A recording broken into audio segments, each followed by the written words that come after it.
अभी कुछ टाइम पहले मेरी एक स्टूडेंट से बात हुई थी, तो वो अभी बी फार्मा कर रहा है, थर्ड ईयर में है।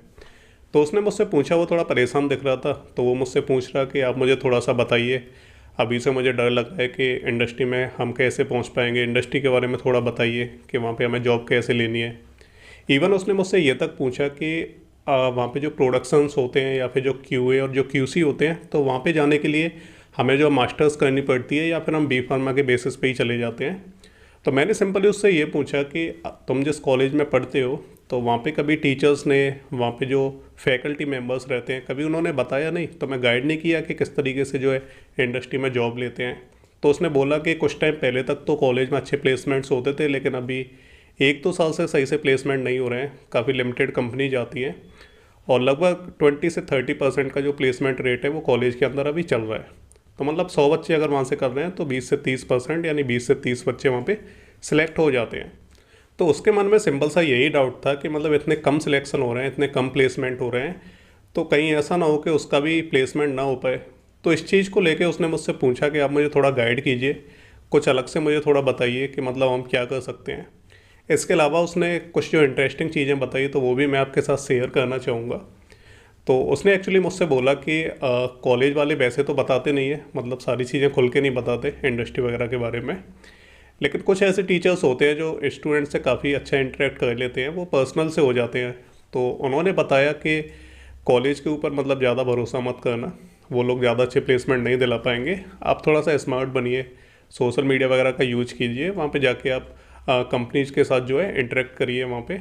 तो इस तरीके से उन्होंने कुछ चीज़ें बताई कि कॉलेज जो है आपको प्लेसमेंट दिलाने में ज़्यादा हेल्प नहीं कर सकता, आपको जो है खुद से स्मार्ट बनना होगा, खुद से जो अपॉर्चुनिटी है वो ढूंढनी होंगी। तो ये सारी चीज़ें सुनने के बाद सिंपली मेरे दिमाग में सिर्फ एक ही क्वेश्चन आया कि एक स्टूडेंट जो है 4 साल तक बी फार्मा करता है, उसमें लगभग 5 से 6 लाख रुपए उसमें डाल देता है, उसके बाद भी इतना पैसा खर्च करने के बाद जो कॉलेजेस, एक नॉर्मल सा प्राइवेट कॉलेज जो कि 4 से 5 लाख रुपए फीस चार्ज कर देता है, तो वो क्या प्लेसमेंट दिलाने में फेल क्यों है। जब स्टूडेंट एडमिशन कराने के लिए आते हैं तब तो उन्हें कुछ और ही वादे दिखाए जाते हैं, अच्छी अच्छी बातें बताई जाती हैं कि ये हमारा प्लेसमेंट रेट है, 100% प्लेसमेंट रेट है। देन इतनी हाई फीस चार्ज करने के बाद फिर उन्हें क्या हो जाता है कि अंत तक पहुंचते पहुंचते एक स्टूडेंट को वो प्लेसमेंट दिलाने में भी फेल हो जाते हैं। तो आज हम इसी टॉपिक के बारे में डिस्कस करेंगे। ये प्रॉब्लम एक स्टूडेंट की या किसी एक कॉलेज की नहीं है। इंडिया में आज के टाइम पे हम देखें तो जो कॉलेजेस हैं, प्राइवेट कॉलेजेस हैं, तो वो इतने ज़्यादा नंबर्स हैं, इतने ज़्यादा नंबर्स हैं, हर गली नुक्कड़ पे आपको एक फार्मेसी कॉलेज मिल जाएगा। एक शहर में 2 से 3 फार्मेसी कॉलेजेस, इतने ज़्यादा आपको फार्मेसी कॉलेजेस मिल जाएंगे। तो कॉलेजेस तो हैं, लेकिन प्लेसमेंट्स वगैरह कहाँ हैं, इनकी जो फ़ीस है, इनके जो चार्जेस हैं, तो वो इतने ज़्यादा हाई रहते हैं। इनके पास फैकल्टी है या नहीं है, इंफ्रास्ट्रक्चर, लेबोरेटरी, ये सारी चीज़ें इनके पास है भी या नहीं है। तो आज इन सभी चीज़ों के बारे में हम यहाँ पे डिटेल में डिस्कस करेंगे। और ये एक सीरियस इश्यू है जिसके बारे में कोई ध्यान नहीं देता। आजकल बहुत सारे इन्फ्लुएंसर्स वगैरह हैं, वो क्या जाते हैं कॉलेजेस का प्रमोशन करने लगते हैं कि सबसे कम फीस में इस कॉलेज से कर लो, यहाँ पे लगती है सबसे कम फीस। तो यहाँ पे हम इसी सीरियस इश्यू के बारे में आज हम डिस्कस करने वाले हैं। तो सबसे पहले स्टार्टिंग करते हैं कॉलेजेस के नंबर्स से। तो अभी मैंने क्या पीसीआई की वेबसाइट चेक की थी, तो मैंने वहाँ पे कॉलेजेस की लिस्ट देखी। तो वहाँ पे क्या है, एक्चुअली 2 टाइप में जो कॉलेज वहाँ पे डिवाइड होते हैं। एक तो ऐसे कॉलेज रहते हैं जो बी फार्मा कराते हैं, और डी फार्मा तो वो कराते ही कराते हैं, जब वो बी फार्मा कराते हैं तो डी फार्मा भी कराते हैं। एक कॉलेज होते हैं जो केवल डी फार्मा कराते हैं। ओके, तो यहाँ पे हम बी फार्मा कॉलेजेस की बात करें जो कि कंबाइंड बी फार्मा और डी फार्मा कराते हैं, तो उनका नंबर लगभग 2 से 3 हज़ार के बीच में है अभी करंटली जो पीसीआई की वेबसाइट पे जो डेटा दिया हुआ है। सोचिए इंडिया में जो है 2 से 3 हज़ार बी फार्मा कराने वाले कॉलेजेस हैं। तो कॉलेज के नंबर तो हैं 2 से 3 हज़ार, जो कि बहुत ज़्यादा है। आज के टाइम पे जो एग्जिस्टिंग जो डिमांड है कॉलेजेस की, उससे बहुत ज़्यादा संख्या में कॉलेजेस अवेलेबल है। कॉलेजेस का नंबर देख के आपको लगेगा कि यार इतने ज़्यादा कॉलेजेस हैं, तो ऑब्वियसली इस फील्ड में कहीं ना कहीं मतलब तरक्की तो छिपी हुई है। तो आपको जो कॉलेजेस के नंबर्स देख के अगर आप ये डिसीजन ले रहे हो कि ये फील्ड जो है आपको सक्सेसफुल कैरियर दे सकता है, तो हो सकता है आप गलत हो। क्योंकि अभी जो एग्जिस्टिंग जो डिमांड है कॉलेजेस की कि कितने कॉलेज एक्चुअल में होने चाहिए, उससे 2 से 3 गुना कॉलेज अभी इंडिया में अवेलेबल है। हर गली नुक्कड़ पे, हर शहर में, छोटे शहर में, बड़े शहर में, रूरल एरियाज़ में भी आपको बी फार्मा कॉलेजेस मिल जाएंगे।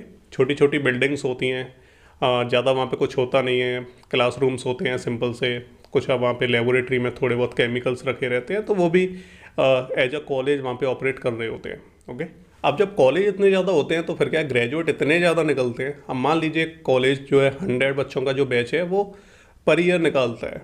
तो अगर 2 से 3 हज़ार बी फार्मा कॉलेजेस हैं तो वो क्या है लगभग 2 से 3 लाख जो ग्रेजुएट्स हैं वो क्या है हर ईयर पास आउट होकर वहाँ से निकलेंगे। अब इतने ज़्यादा ग्रेजुएट जब पास आउट होकर निकलते हैं तो जो मार्केट में जो जॉब्स होती हैं वो सैचुरेट हो जाती हैं।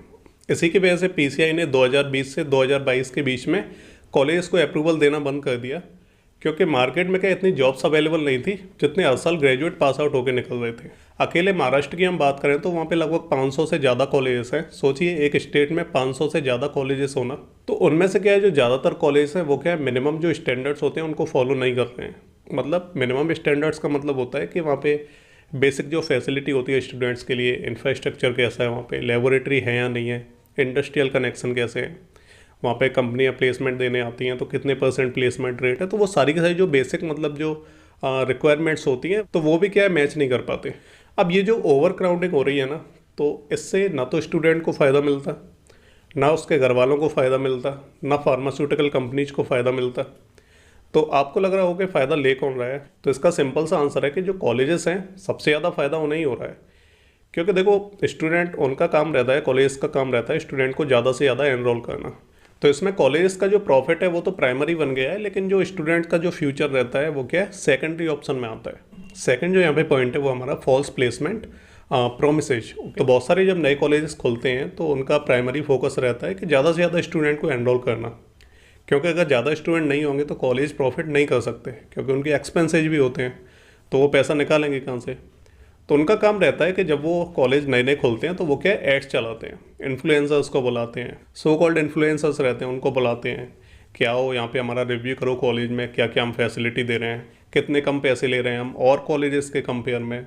और जो कॉलेज हैं वो 1 लाख रुपए हर साल लेते हैं, हम ले रहे हैं यहाँ पे 60,000 रुपये 70,000 रुपये, तो देखो हम कितना स्पेशल हैं। तो ऐसे करके क्या वो इन्फ्लुएंसर्स को बुलाते हैं, अपने प्रमोशन करवाते हैं, स्टूडेंट क्या देखते हैं ऑनलाइन तो वो जाके एडमिशन ले भी लेते हैं। तो जब कॉलेज मार्केटिंग वगैरह करते हैं, कैंपेन्स चलाते हैं, तो वो क्या है बड़े बड़े फ्लैशी एड्स दिखाते हैं कि 100% प्लेसमेंट्स और बहुत ज़्यादा हाई सैलरी, 4 लाख के पैकेज, 5 लाख के इनिशियल पैकेजेस की बात हो रही है यहाँ पे, तो 4-5 लाख के एवरेज पैकेज वो देते ही देते हैं। इसके अलावा 100% प्लेसमेंट्स होते हैं। लेकिन ये जो प्लेसमेंट्स होते हैं इनकी रियलिटी क्या है? इनकी रियलिटी ये है कि 100% प्लेसमेंट तो छोड़िए, इनका जो प्लेसमेंट रेट रहता है ज़्यादातर कॉलेजेस का, हम प्राइवेट की बात कर रहे हैं यहाँ पे, तो वो रहता है 20 से 30%। तो 100 फिर कैसे हो जाता है? एक्चुअल में 100 होता है लेकिन हमें पता नहीं चलता है। तो ये कैसे होता है? ये होता है बहुत सारी चीज़ों को मिला के 100% प्लेसमेंट बोलना। जैसे मान लीजिए 20-30% जो स्टूडेंट है वो क्या सिलेक्ट हो गए, वो प्लेसमेंट इतना तो कॉलेज है तो इतना तो करना ही पड़ेगा, तो लगभग इतने वहाँ पे प्लेसमेंट हो गए। अब बाकी के 60 से 70% स्टूडेंट बचे तो अब उनका क्या होगा? तो बहुत सारी कंपनी जाती हैं तो वो क्या उन्हें कॉन्ट्रैक्ट बेसिस पे हायर कर लेती हैं, परमानेंट जॉब नहीं देती, वो उन्हें कॉन्ट्रैक्ट बेसिस पे हायर कर लेती हैं। तो वो क्या है वो भी प्लेसमेंट की लिस्ट में आ जाते हैं। फिर आते हैं कुछ कंपनी इंटर्नशिप के लिए स्टूडेंट को अलाउ कर देती हैं, वो उन्हें प्लेसमेंट नहीं देती, बस इंटर्नशिप के लिए बुला लेती हैं, तो वो भी क्या है फिर प्लेसमेंट की लिस्ट में आ जाते हैं। फिर आते हैं ऐसे स्टूडेंट जो क्या है फार्मा कंपनीज को छोड़ के अदर सेक्टर्स में चले गए। ओके, जैसे क्या किसी ने एडटेक कंपनी ज्वाइन कर ली, किसी ने कुछ कर लिया, किसी ने कुछ कर लिया, तो ऐसे करके वो क्या नॉन फार्मेसी जो प्रोफेशन है उनको चुन लेते हैं, तो वो भी क्या है उनकी प्लेसमेंट की लिस्ट में आ गए। ओके, तो इन सभी को मिला के क्या है वो 100% प्लेसमेंट बोल देते हैं। तो यहाँ पे हो गए 100% प्लेसमेंट। ओके, तो अब ये जो 100% प्लेसमेंट का जो बैनर है वो क्या कॉलेज के कैंपस में लगाया जाएगा। फिर क्या स्टूडेंट आएंगे उस प्लेसमेंट के जो बैनर है उसको देखेंगे कि अरे यार यहाँ पे तो सबको ही जॉब मिल रही है तो हम कहाँ रह जाएंगे, तो वो क्या एडमिशन ले लेते हैं। तो ये क्या रहता है एक फॉल्स प्रॉमिस रहता है प्लेसमेंट्स का। ओके, तो जब वो एड चलाते हैं तो ये चीज़ें वहाँ पे प्रमोट की जाती हैं, जिससे क्या स्टूडेंट अट्रैक्ट होता है और एडमिशन ले लेता है। तो ये मतलब दूसरा एक तरीका हो गया, एक टैक्टिक हो गई स्टूडेंट को जो है स्कैम करने में, तो स्कैम ही बोलूँगा, तो स्कैम करने की। नेक्स्ट जो इंपॉर्टेंट पॉइंट आता है वो रहता है हिडन फीस का। ओके, आप जब कॉलेज में जाते हो तो आपसे जो है वहाँ पे पूरा फीस के बारे में बताया जाता है। तो फीस बताते हैं वहाँ पे कि आपकी जो है 1 लाख रुपए, मान लीजिए एवरेज हम फीस ले लेते हैं तो 80 से 90 हज़ार या 1 लाख रुपए तक होती है ज़्यादातर कॉलेजेस की। तो वहाँ पे आपको बोल दिया कि आपकी जो है 1 लाख पर ईयर की जो है फीस रहेगी वहाँ पे। ओके, अब ये उन्होंने फ़ीस बता दी, लेकिन जब आप 1 साल आपका कंप्लीट होगा, 2 साल कंप्लीट होंगे, तब आपको पता चलेगा कि यार फीस से कुछ ज़्यादा ही पैसे नहीं जा रहे हैं। ठीक है, तो वहाँ पे बेसिकली ये लोग क्या करते हैं कि ये आपको बस फीस स्ट्रक्चर आपको बता देते हैं, लेकिन जो हिडन चार्जेस रहते हैं वो आपको एक्सप्लेन नहीं किए जाते, वो आपको नहीं बताए जाते, वो आपसे बाद में वसूले जाते हैं। जैसे कॉशन मनी ले लिया, चलो ठीक है, ये तो एक बेसिक सी चीज़ है। इसके अलावा कोई कोई जो कॉलेजेस हैं वो क्या है ड्रेस कोड के भी पैसे ले लेते हैं, ठीक है, वो क्या है ड्रेस वगैरह वहाँ से प्रोवाइड कराते हैं। कुछ कॉलेज क्या है लाइब्रेरी की अलग से फ़ीस लेते हैं, कुछ जो है लेबोरेटरी यूज करने के लिए अलग से फ़ीस लेते हैं। इसके अलावा इंफ्रास्ट्रक्चर डेवलपमेंट के नाम पे फ़ीस ले लेते हैं, प्लेसमेंट फ़ीस ले लेते हैं। यू कांट बिलीव कि प्लेसमेंट फ़ीस भी कोई कॉलेज ले सकता है, उनका तो काम ही है प्लेसमेंट कराना। तो वो क्या है 500 हज़ार रुपये, 1500 रुपये, 2000 रुपये प्लेसमेंट फ़ीस भी ले लेते हैं। चलो आप प्लेसमेंट फ़ीस ले रहे हो तो यार बता के तो मतलब कम से कम आप फीस में ही उसे जो नॉर्मल फ़ीस हो उसी में इंक्लूड कर दो कि आप जो है कॉलेज में बच्चे को एडमिशन तो दे रहे हो, लेकिन प्लेसमेंट फ़ीस उससे अलग से ली जा रही है। अगर वो फीस नहीं देगा तो उसका प्लेसमेंट नहीं होगा। ओके, तो आप इतने हायर चार्जेस आप फीस में आप इंक्लूड कर रहे हो, उसके अलावा आप अलग से चार्ज ले रहे हो प्लेसमेंट का, तो ये तो कोई सेंस ही नहीं बनाता है। तो एक ये चीज़ होगी। और फिर आपकी जो एग्जामिनेशन फ़ीस लगती हैं, जब आप जो सेमेस्टर एग्जाम्स के लिए आप फॉर्म फिल करते हो तो वहाँ पे आपकी 1500 रुपये, 2000 रुपये आपकी फ़ीस लगती है हर सेमेस्टर पे। और भी आपके बहुत सारे कोई मतलब कोई फंक्शन हो गया, कोई मतलब इवेंट हो गया, तो आपसे जो पैसे वसूल लिए जाते हैं। तो मतलब बहुत सारी चीज़ें रहती हैं। तो इन सभी चार्जेस को मिला के एक स्टूडेंट जो है वहाँ पे 1 लाख रुपये फ़ीस सोच के गया था, तो उसकी लगभग 1,20,000 30,000 तक फीस पहुँच जाती है नॉर्मली। ओके, फिर बाकी जो एक्सपेंसेज होते हैं वो तो अलग से रहते ही हैं, हॉस्टल वगैरह, खाना वाना, वो सारी चीज़ें, ट्रैवलिंग वगैरह, तो वो सारी चीज़ें। तो एक ये टैक्टिक रहती है। तो कुछ टाइम पहले एक सर्वे किया गया था, तो उसमें बताया गया था कि 40% ऐसे स्टूडेंट हैं, जब उन्होंने सर्वे किया था तो 40% स्टूडेंट ने बोला कि जो एड्स उन्हें दिखाए गए थे एडमिशन के टाइम पे, तो उससे लगभग डबल फीस उनसे वसूली गई जब उन्होंने एडमिशन ले लिया। ओके, तो जो फीस वो दिखाते हैं तो वो तो देनी रहती है, बाकी जो हिडन जो चार्जेस रहते हैं तो उनको मिला के क्या है कभी कभार 1.5 गुना फीस हो जाती है, कभी कभी डबल भी हो जाती है। नेक्स्ट जो प्रॉब्लम है वो है यहाँ पे poor infrastructure and outdated labs. Okay, तो बहुत सारे जो कॉलेज हैं, जैसे मैंने कई बार देखा है वीडियोज वगैरह में ऑनलाइन, तो वो क्या अपने कॉलेज के प्रमोशन कराते हैं। ओके, कि हम सबसे कम पैसों में फार्मा कराते हैं। ओके, तो वो क्या है वहाँ पे जाके इन्फ्लुएंसर्स वगैरह वहाँ पे विजिट करते हैं कॉलेजेस को, और वहाँ पे दिखाते हैं उनका इंफ्रास्ट्रक्चर कैसा है। तो उनकी लैब्स वगैरह होती हैं, तो लैब्स में जाके क्या है वहाँ पे केमिकल्स वगैरह रखे रहते हैं, तो वो छोटी छोटी लैब्स होती हैं। ओके, और फिर वहाँ पे जो उनके जो लेबोरेटरी में और भी जो मशीन्स वगैरह रहती हैं वो सारी चीज़ें दिखाई जाती हैं जो प्रैक्टिकल में यूज की जाती हैं। तो वहाँ पे हम देखते हैं कि बहुत सारे कॉलेजेस में आप रियल में आप अपने नॉर्मल कॉलेजेस में जहाँ भी आप पढ़ते हो तो वहाँ पे भी आप नोटिस कर सकते हो कि तो बहुत सारे कॉलेजेस में क्या प्रॉब्लम है कि उनकी जो लैब्स वगैरह है ना, तो वो बहुत ही ज़्यादा आउटडेटेड है। एक जो बेसिक केमिकल्स होने चाहिए, बेसिक मशीन्स होनी चाहिए प्रैक्टिकल के लिए, तो वो सारी चीज़ें वहाँ पे अवेलेबल नहीं होती हैं। ओके, इसके अलावा क्या है जो उनका जो इंफ्रास्ट्रक्चर है, जहाँ पे मान लीजिए 100 स्टूडेंट की कैपेसिटी है, तो ओवर क्राउडेड रूम्स होते हैं, वहाँ पे टेबल्स नहीं होती, बैठने के लिए बेंच नहीं होती हैं, प्रॉपर पढ़ाने के लिए कोई प्रोजेक्टर नहीं है ना, तो कुछ भी वहाँ पे सेटअप नहीं है। तो एक क्या एक बेकार सा इंफ्रास्ट्रक्चर रहता है, आउटडेटेड लैब्स रहती हैं, तो उनके लिए भी पैसे हाई फाई चार्ज किए जाते हैं, मतलब पैसे चार्ज किए जाते हैं वर्ल्ड क्लास फैसिलिटीज़ के, और वहाँ पे आपको पकड़ा दी जाती हैं बेकार सी लैब्स जहाँ पे क्या है प्रॉपर केमिकल्स तक नहीं है जिनसे आप प्रैक्टिकल जो है परफॉर्म कर सको, और वहाँ पे उनका जो इंफ्रास्ट्रक्चर है तो वो भी क्या है काफ़ी वीक रहता है। और 2022 में पीसीआई ने एक रिपोर्ट भी जो इश्यू की थी, तो वहाँ पे जो 30 से 40% जो कॉलेजेस हैं तो उनका जो इंफ्रास्ट्रक्चर है और जो लैब्स हैं वो काफ़ी ज़्यादा आउटडेटेड है, काफ़ी ज़्यादा वीक है, और उनके पास जो नॉर्मल जो मिनिमम जो फैसिलिटीज़ होती हैं तो वो भी उनके पास अवेलेबल नहीं होती हैं। और जब ये नॉर्मल सी चीज़ें नहीं होंगी, वहाँ पे लैब्स वगैरह नहीं होंगी, तो स्टूडेंट के लिए एक मेजर पोर्शन रहता है बी फार्मा में लैब्स वगैरह में प्रैक्टिकल्स वगैरह करना, क्योंकि जो थियोरेटिकल नॉलेज है वो अलग रहती है, प्रैक्टिकल नॉलेज अलग रहती है। तो जब उन्हें प्रैक्टिकल नॉलेज ही एक्सपोजर नहीं मिलेगा तो वो इंडस्ट्री रेडी बनेंगे कैसे। ओके, तो यहाँ पे कहने का सिंपल सा पॉइंट यही है कि जो कॉलेजेस हैं उनकी फ़ीस रहती है 80,000, 90,000, 1 लाख रुपए पर ईयर की, लेकिन उनके पास बेसिक फैसिलिटीज़ तक नहीं होती हैं। नेक्स्ट जो इम्पोर्टेंट इश्यू है तो वो ये है हमारा, तो इससे आप खुद को भी रिलेट कर पाओगे, आपके कॉलेज में भी शायद ऐसा होता होगा। तो वो जो इनकम्प्लीट फैकल्टी है वो आपको देखने को मिलेगी बहुत सारे कॉलेजेस में। तो बहुत सारे कॉलेजेस में आपने देखा होगा आपके खुद के कॉलेज में कि वहाँ पे जो फैकल्टी होती है वो काफ़ी ज़्यादा अनएक्सपीरियंस्ड होती है ना, उनके पास कोई एक्सपीरियंस नहीं रहता है ना, उनके पास कोई एक्सपीरियंस नहीं रहता है। तो बेसिकली कॉलेज का क्या सिस्टम रहता है कि वो जब क्या है फैकल्टी को हायर करते हैं, जैसे मान लीजिए उन्हें क्या है एम फार्मा पीएचडी ग्रेजुएट चाहिए, तो वो क्या है आके वहाँ पे पढ़ा सकें। तो जब वो क्या है पीएचडी होल्डर्स को जब वहाँ पे पढ़ाने के लिए बुलाएंगे कॉलेजेस, तो उनको काफ़ी ज़्यादा अमाउंट पे करना पड़ता है। ओके, तो कॉलेज का जब इतना अमाउंट जब उनकी सैलरी देने में ही चला जाएगा तो वो प्रॉफिट कहाँ से कमाएंगे। तो इसके लिए कॉलेजेस क्या करते हैं कि वहाँ पे जो अनएक्सपीरियंस्ड जो फैकल्टी रहती है उनको हायर कर लेते हैं। ऐसे टीचर्स जो क्या है ज़्यादा उनको नॉलेज नहीं है, छोटे मोटे कॉलेज में पढ़ाते हैं, तो उनको वो हायर कर लेते हैं। वो क्या कम पैसों में मान जाते हैं। इवन मैंने देखा है कि 12,000 13,000 14,000 इतने पैसों में वो पढ़ाते हैं बी फार्मा कॉलेजेस में, तो उनको हायर कर लेते हैं। बहुत सारे ऐसे ग्रेजुएट जो उसी कॉलेज से पढ़ के निकले हैं, तो उन्हें कोई जॉब वॉब उन्होंने नहीं की तो वो भी वहाँ पे पढ़ाने लगे। तो इस तरह का आप हो सकता है आपके कॉलेजेस में भी हो, और ज़्यादातर कॉलेजेस में ऐसा ही होता है, क्योंकि यहाँ पे जो कॉस्ट कटिंग की जाती है, क्योंकि अगर अच्छी फैकल्टी रखेंगे तो वहाँ पे पैसा खर्च होता है, सैलरी अच्छी देनी पड़ती है। तो यहाँ पे ये क्या करते हैं, अनएक्सपीरियंस जो फैकल्टी उसको हायर कर लेते हैं। और कई कई कॉलेजेस में तो क्या है, टीचर्स की शॉर्टेज है। एक टीचर है वो 4 4 5 5 क्लासेज ले रहे हैं अलग अलग बैच में, है ना। तो ये चीज़ भी हमें देखने को मिलती है। तो AICTE ने जो एक सर्वे किया था, तो वहाँ पे जो है 55% ऐसे कॉलेजेस थे जहाँ पे जो है फैकल्टी की शॉर्टेज देखी गई थी।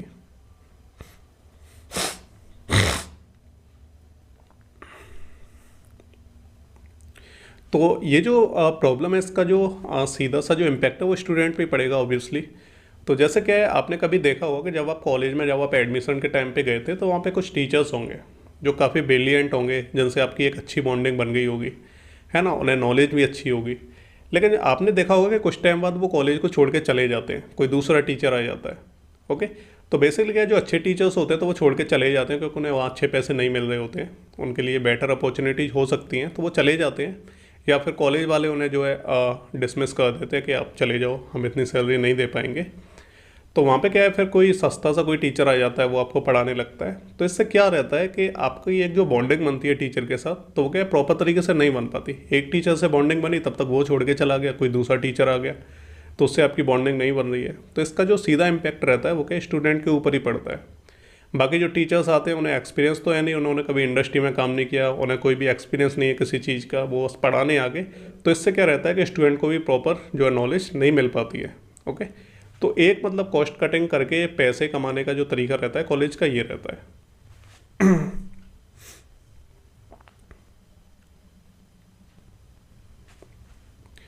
और एक और मतलब प्रॉब्लम है यहाँ पे कि जो फेक जो एक्रेडिटेशन रहते हैं, फेक जो एक जो तरीका वो है फेक, एक जो तरीका वो है फेक एफिलेशंस का। तो बेसिकली क्या होता है कि कॉलेज में बहुत सारे कॉलेजेस, कुछ टाइम पहले काफ़ी रिपोर्ट्स वगैरह हुई थी कि बहुत सारे कॉलेजेस क्या करते हैं कि स्टूडेंट को जो है एनरोल करने लगते हैं, एनरोल करने के बाद उनसे फ़ीस वगैरह ले लेते हैं, और उनको जो है डिग्री वगैरह की तैयारी, और उनको जो है डिग्रियाँ थमा देते हैं, या फिर जो उनकी पढ़ाई स्टार्ट हो जाती है। तो वहाँ पे बेसिकली फिर बाद में जाकर उन्हें पता चलता है कि ये जो कॉलेज है ये किसी अच्छी यूनिवर्सिटी से जो है एफिलेटेड नहीं है, या फिर वो एक फ़ेक कॉलेज है। तो वहाँ पे फिर उनको रिपोर्ट किया जाता है। तो बहुत सारे कॉलेजेस क्या करते हैं, प्राइवेट कॉलेजेस, तो वो क्या है फेक जो है एक्रेडिटेशन दिखा देते हैं, फेक एफिलेशंस दिखा देते हैं कि हम जो है इस यूनिवर्सिटी से लिंक हैं। ओके, तो वहाँ पे ये क्या है फेक तरीके से वो दिखाते हैं, जिससे क्या स्टूडेंट वहाँ पे एनरोल करने लगते हैं, उनसे फ़ीस ले ली जाती है, और उन्हें जो है बेवकूफ़ बनाया जाता है। फिर बाद में पता चलता है तो फिर उससे होता ही क्या है। ओके, तो ये भी क्या एक तरह का जो स्कैम है वो क्या है आजकल कॉलेज में हमने देख, तो इस तरह का जो स्कैम है तो वो हमें आज के टाइम पे देखने को मिलता है। और आज से कुछ टाइम पहले काफ़ी ज़्यादा रिपोर्ट्स इसके बारे में हुई थी, जहाँ पे जो टीचर्स वगैरह हैं, तो वहाँ पे जो पूरा मैनेजमेंट है वो 60 गार्ड मिला के क्या है स्टूडेंट को जो है डिग्रियाँ जो है दे रहे थे पैसे ले लेके। तो ये मेरे हिसाब से कुछ ऐसे पॉइंट्स हैं जिनको क्या है सभी को हम मिला दें। तो यहाँ पे अगर हम प्रॉफिट की बात करें तो कॉलेज का तो बहुत हो रहा है, और इसीलिए नए नए कॉलेज खुलते जा रहे हैं, क्योंकि इसमें दिख रहा है कि मतलब स्टूडेंट क्या है डेस्परेट है। कि जब कोविड आया था तो उसके बाद क्या है जो फार्मा सेक्टर है वो काफ़ी बूम किया था, तो इसकी वजह से क्या है कॉलेजेस को जो बिजनेसमैन होते हैं उनको एक अपॉर्चुनिटी दिखती है। कई शहरों में क्या है चेंज चलती हैं, एक कॉलेज किसी शहर में खोला गया, वहाँ पे क्या है उसे प्रॉफिट होने लगा अच्छा, तो वो क्या है फिर दूसरे कॉलेज तो फिर क्या है दूसरे शहर में जाकर वो एक और कॉलेज खोल देते हैं। तो इससे क्या रहता है वो एक पूरी चेन बनाते जाते हैं, ऐसे ही प्रॉफिट कमाते जाते हैं। तो उनको क्या है एक मतलब एक अपॉर्चुनिटी दिखती है लोगों को, तो वो फिर क्या है कॉलेज खोल देते हैं। अब आपके मन में एक और क्वेश्चन आ रहा होगा कि यार ये कॉलेज खुलते कैसे जाते हैं, मतलब कोई जो रेगुलेटरी अथॉरिटी है तो वो इस पर ध्यान नहीं देती, जो PCI है AICTE है। ओके, तो PCI और AICTE, ओके, तो ये क्या दो अलग अलग रेगुलेटरी बॉडीज है जो क्या है मैनेज करती है उस पूरे फील्ड को। तो सबसे पहली चीज़ तो ये कि इनमें आपस में ही मतलब एक सही से कोऑर्डिनेशन नहीं है, एक सही सी बॉन्डिंग नहीं है। और ये क्या आपस में कॉन्फ्लिक्ट करते रहते हैं, ये इसकी बात नहीं मानता, वो उसकी बात नहीं मानता। दूसरी प्रॉब्लम यहाँ पे ये है कि जो पीसीआई है, मैं मानता हूँ कि ये जो रेगुलेटरी बॉडी है तो ये अपने काम में क्या फेल्ड है। ऐसा मैं इसलिए बोल रहा हूँ क्योंकि यहाँ पे प्रॉब्लम्स बहुत सारी हैं कि मतलब कॉलेज को अप्रूवल देते कैसे हैं। अभी मैंने कुछ टाइम पहले कुछ रिपोर्ट्स वगैरह पढ़ी थी, तो मैंने उसमें देखा कि पीसीआई ने क्या है बहुत तेज़ी से जो अप्रूवल्स दिए थे अभी कुछ टाइम पहले। तो जैसे क्या है 2018-19 की हम बात करें तो वहाँ पे बहुत कम कॉलेजेस थे, लेकिन अब तक क्या है जस्ट डबल हो चुके हैं कॉलेजेस। तो यहाँ पे क्या है कॉलेज इतने जल्दी अप्रूवल ले कैसे लेते हैं, तो सबसे पहला सवाल तो यही है। दूसरा कि मतलब मिनिमम जो रिक्वायरमेंट्स होती हैं, जो पीसीआई का जो तरीका रहता है कॉलेज को अप्रूवल देने का, प्रॉपर उनका इंस्पेक्शन करने का, तो उसमें भी बहुत ज़्यादा लूप होल्स हैं। पहली बात तो पीसीआई ढंग से चेक करता ही नहीं है। दूसरा, जब वो ढंग से चेक करते भी हैं तो कॉलेज बेवकूफ़ बना देते हैं। तो वो क्या है दिखाने के लिए तो सब कुछ बढ़िया बढ़िया कर देते हैं, और जैसे ही सारी चीज़ें अप्रूव हो जाती हैं फिर क्या है वो वापस उसी स्टेज पे आ जाते हैं। ओके, फिर क्या है मतलब जो एनुअल जो इंस्पेक्शन रहता है कॉलेजेस का, पीसीआई क्या है एक अथॉरिटी है, तो उनका काम रहता है कि एक बार किसी कॉलेज को अप्रूवल दे दिया तो एनुअली क्या है हर साल उसका वापस से हम इंस्पेक्शन करते हैं और देखते हैं सबको सही चल रहा है या नहीं चल रहा है, और फिर से क्या उन्हें अपना जो अप्रूवल है वो रिन्यू कराना पड़ता है। तो बहुत सारे कॉलेजेस तो क्या करते हैं कि एक ही बार में रिन्यू करा लेते हैं पैसे वैसे दे के, और बाकी के जो कॉलेज रहते हैं तो उनके लिए वो इंस्पेक्शन के लिए आते ही नहीं है। कुछ टाइम पहले की मैंने रिपोर्ट्स देखी थी तो वहाँ पे साफ साफ ये चीज़ें लिखी हुई थी कि पीसीआई ने क्या है बहुत ही लिमिटेड मतलब जो कॉलेज हैं उन्हीं का बस इंस्पेक्शन किया था, बाकी जो कॉलेज हैं वो क्या बिना एनुअल इंस्पेक्शन के चल रहे हैं, कोई दिक्कत नहीं है उन्हें। ठीक है, तो यहाँ पे ये चीज़ रहती है। बाकी रही बात अप्रूवल की, तो यार देखो पीसीआई एक रेगुलेटरी बॉडी है, उसमें भी लोग काम करते हैं, कोई रोबोट तो काम करते नहीं है। बाकी रही बात जो कोई नहीं मानता है तो फिर जो पैसा काम आ ही जाता है। तो यहाँ पे आपको सिंपल सा देखो यार समझ में आ ही रहा होगा कि मैं क्या बोलना चाह रहा हूँ कि मतलब कॉलेज के लिए अप्रूवल लेना एक आम सी बात है, मतलब उन्हें कोई ज़्यादा एफर्ट नहीं लगाने पड़ते, बस पैसा वैसा थोड़ा खर्च करना पड़ता है। तो जब वो पैसा खर्च करते हैं तो फिर उनकी मेंटलिटी रहती है कि वो भी प्रॉफिट कमाएं। तो एंड में जाके अगर हम बात करेंगे यहाँ पे सबसे ज़्यादा मतलब हालत किसकी ख़राब है तो वो स्टूडेंट। ठीक है, तो रेगुलेटरी बॉडीज भी अच्छा पैसा कमा रही हैं और जो कॉलेजेस हैं वो तो फिर प्रॉफिट में ही इसीलिए चल रहे हैं। तो लास्ट में बचता है बेचारा एक स्टूडेंट जिसने क्या है इतना पैसा लगा दिया, इतना टाइम एफर्ट लगा दिए, और उसके घर वालों ने जिनके पास था उन्होंने दे दिया, जिनके पास नहीं था तो उन्होंने लोन वगैरह लेके पैसा दे दिया, और अंत में उन्होंने किसी ऐसे कॉलेज में एडमिशन ले लिया जो क्या है प्लेसमेंट के नाम पे 20 से 30% प्लेसमेंट रेट है उनकी, कोई इंडस्ट्रियल कनेक्शन नहीं है, और अंत में जाके क्या है उसे एक अच्छी जॉब नहीं मिल पाती है, और जिन्हें मिलती हुई उनकी 10 से 15 हज़ार की जॉब रहती है, जो कि उनकी टोटल फीस का क्या एक छोटा सा मतलब एक फ्रैक्शन रहता है। तो उसको कवर करने के लिए उनको कई साल लगेंगे।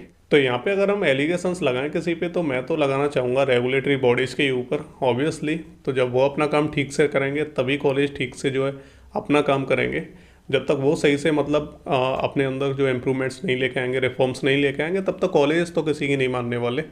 तो अगर आपके फैमिली में भी कोई इस तरह से एडमिशन लेना चाह रहा हो, बी फार्मा वगैरह करना चाह रहा हो, तो कुछ चीज़ें आपको ध्यान रखनी है कि कॉलेजेस की फ़ीस पर मत जाना। आजकल बहुत सारे इन्फ्लुएंसर्स हैं वो ये बोलते हैं कि इस कॉलेज से कर लो, यहाँ पे कम फीस में जो बी फार्मा हो रही है, तो आप जो सस्ते के चक्कर में मत जाना। क्योंकि यहाँ पे अगर मैं आपसे सिंपली पूछूँ कि मैं आपसे 2 लाख रुपए एक साल के लूँगा, लेकिन मैं आपको इस बात की गारंटी देता हूँ कि आपको जो एक बेस्ट जॉब मैं यहाँ पे दिला के रहूँगा, ओके, आपका बेस्ट कंपनी में प्लेसमेंट करा के रहूँगा, तो क्या आपके लिए फ़ीस मायने रखती है? नहीं। आपके लिए 60,000, 70,000, 1 लाख रुपए आपके लिए मायने नहीं रखते हैं अगर आपको ये एश्योरेंस दी जाए कि आपको जो अच्छी जॉब मिलने की बिल्कुल गारंटी है, मैं आपको 100% प्लेसमेंट करा के ही दूंगा और अच्छी सैलरी पैकेज मैं आपको दिला के रहूँगा। तो आपके लिए फ़ीस मायने करती है? नहीं। तो यहाँ पे हम कैसे बोल सकते हैं, क्योंकि कॉलेज जो है सस्ती में जो है बी फार्मा करा रहा है, तो उसका मेन जो पॉइंट है वो सस्ता है, ना कि ये कि उनके इंडस्ट्रियल कनेक्शन कैसे हैं, प्लेसमेंट कितने होते हैं वहाँ पे। तो ये चीज़ उनके फोकस में नहीं है, वो केवल इस चीज़ को लेकर प्रमोट करते हैं कि ये कॉलेज जो है सस्ते में बी फार्मा करा रहा है। ठीक है, जबकि इंपॉर्टेंट पॉइंट ये होने चाहिए थे कि उनके प्लेसमेंट जो है रियल है 100%, उनका जो डेटा है वो रियल है, उनके जो पैकेजेस हैं वो अच्छे हैं। तो ये मेन पॉइंट्स होने चाहिए, इंडस्ट्रियल कनेक्शन कैसे हैं और कितनी कंपनीज वहाँ पे आती हैं। तो ये सारी चीज़ें मेन इंपॉर्टेंट पॉइंट होते हैं, जबकि आजकल अलग ही चल रहा है, मैं तो क्या ही बोलूँ इसके बारे में। तो अगर आपके फैमिली में कोई करना चाह रहा है तो यही चीज़ें आपको देखनी है कि कॉलेज की रेपुटेशन क्या है मार्केट में, उनके इंडस्ट्रियल कनेक्शन कैसे हैं, प्लेसमेंट कितने होते हैं, एवरेज पैकेज क्या है, वहाँ पे इंफ्रास्ट्रक्चर कैसा है, लेबोरेटरी फंक्शन है या नहीं है, सबसे बड़ी बात वहाँ पे जो फैकल्टी है वो वेल क्वालिफाइड है या नहीं है। तो ये कुछ ऐसे पॉइंट्स हैं, इनको कंसिडर करने के बाद ही आप जो है एडमिशन लेना किसी कॉलेज में। तो एजुकेशन एक इन्वेस्टमेंट है, तो इस चीज़ को आप एंश्योर करके चलना कि ये जो इन्वेस्टमेंट है वो आपके फ्यूचर को सिक्योर कर सके, ना कि बर्बाद कर दे। तो ये था आज का हमारा वीडियो। आई होप आपको ये अच्छी लगी होगी, और अगर आपके मन में भी कोई सवाल है या कुछ भी आप जो पूछना चाहते हो तो आप कमेंट करके पूछ सकते हैं। और आपके साथ भी अगर कुछ ऐसी घटना हो, आप भी अपने कॉलेज के कुछ एक्सपीरियंस शेयर करना चाहते हो, तो आप कमेंट में कर सकते हो। तो ये था आज का वीडियो हमारा। मिलते हैं अगले वीडियो में, तब तक के लिए goodbye and take care.